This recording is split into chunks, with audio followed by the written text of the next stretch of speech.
साथियों, आज हम क्लास 10th के एक्सरसाइज 2.1 के सभी प्रश्नों का हल सीखेंगे।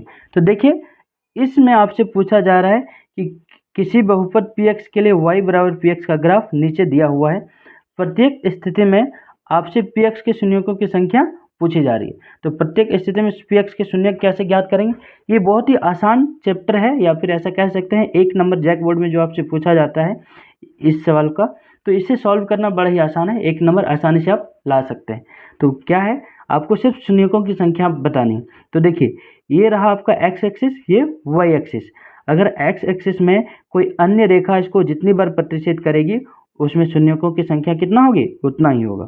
ठीक, तो देखिए इस वाले क्वेश्चन में ये अन्य रेखा जो है x एक्सिस को कहीं भी प्रतिच्छेद नहीं कर रही है। जब प्रतिच्छेद नहीं कर रही है एक भी बार, तो हम उसको क्या बोलेंगे, इसमें शून्यकों की संख्या कितनी है भाई, 0 है। ठीक, 1 नंबर में शून्यकों की संख्या कितनी है, 0।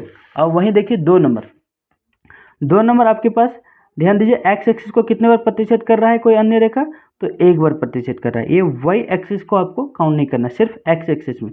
तो x एक्सिस में कितनी बार प्रतिच्छेद कर रही है, एक बार। तो इसमें शून्यकों की संख्या कितनी होगी, 1 होगी। ठीक, अब देखिए 3 नंबर आप प्रश्न में देखिए, x एक्सिस को एक बार, 2 बार, 3 बार प्रतिच्छेद करती है। तो 3 बार प्रतिच्छेद करती है, तो हम इसमें शून्यकों की संख्या कितना लिखेंगे, इसमें शून्यकों की संख्या हम 3 लिखेंगे। अब चौथा आपके पास ध्यान से देखिए, चौथे में आपके पास क्या है, इसमें x एक्सिस को एक बार और एक बार यहाँ पे टोटल 2 बार प्रतिच्छेद करती है। तो 4 नंबर में हम शून्यकों की संख्या कितना लिखेंगे, 2। ठीक, अब 5 नंबर ध्यान से देखिए, इसमें 1, 2, 3, 4 बार x एक्सिस को प्रतिच्छेद करती है। तो इसमें शून्यकों की संख्या कितनी हो जाएगी, इसमें शून्यकों की संख्या 4 हो जाएगी।